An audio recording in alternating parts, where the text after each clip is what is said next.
কাটায় কাটায় 2:45টার সময় বরিশাল সার্কিট হাউজে এসে প্রবেশ করেন বাংলাদেশের প্রধানমন্ত্রী তারেক রহমান। এর আগে অপেক্ষায় বরিশালের প্রত্যন্ত গ্রাম থেকে ছুটে এসেছেন অসংখ্য সাধারণ মানুষ ও বিএনপি নেতাকর্মীরা। তারা এসে জড়ো হচ্ছেন মহাসড়কের দুপাশে। তৈরি করেছেন গড়িয়ার পাড় থেকে 30 গোডাউন পর্যন্ত দীর্ঘ মানব চেইন। আর এই মানব চেইনে শোভা পাচ্ছে ভিন্ন ভিন্ন প্লাকার্ড।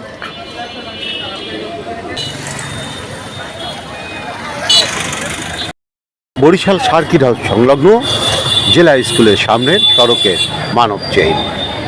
আইনজীবী এবং সাধারণ নারী পুরুষ সহ অনেকেই এসে ভিড় করেছেন প্রধানমন্ত্রীকে এক নজর দেখার জন্যে।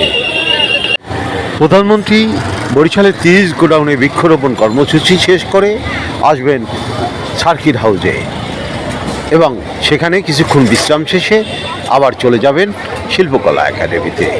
আর এই সময়ের জন্যে সড়কে তৈরি হয়েছে নতুন মানব ট্রেন এবং এর মধ্যে অপেক্ষায় আছেন ধানের পোশাক পরিহিত একজন মানুষ।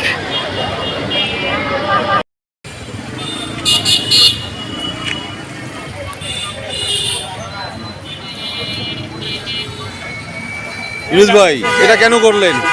আমাদের নেতা জনাব তারেক রহমান আসতেছে, গাড়ি আসতেছে। আচ্ছা আচ্ছা আচ্ছা।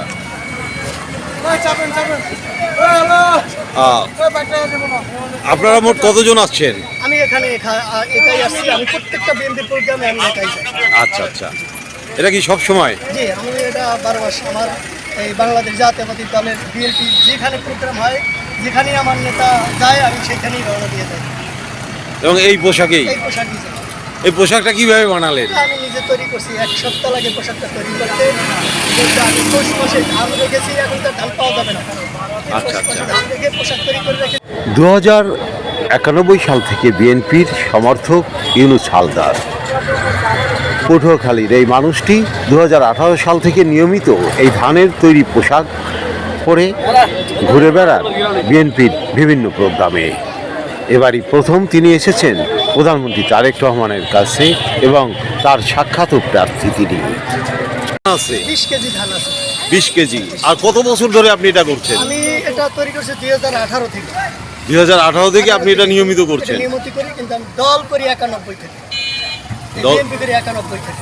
আচ্ছা আচ্ছা, ধন্যবাদ ভাইজান। 20 কেজি ধানের ওজন গায়ে চাপিয়ে এই মানুষটি প্রধানমন্ত্রীর প্রতিটি প্রোগ্রামে ঘুরে বেড়াবার অঙ্গীকার করছে। আরিফ আহমেদ, বাংলার চিঠি, বরিশাল।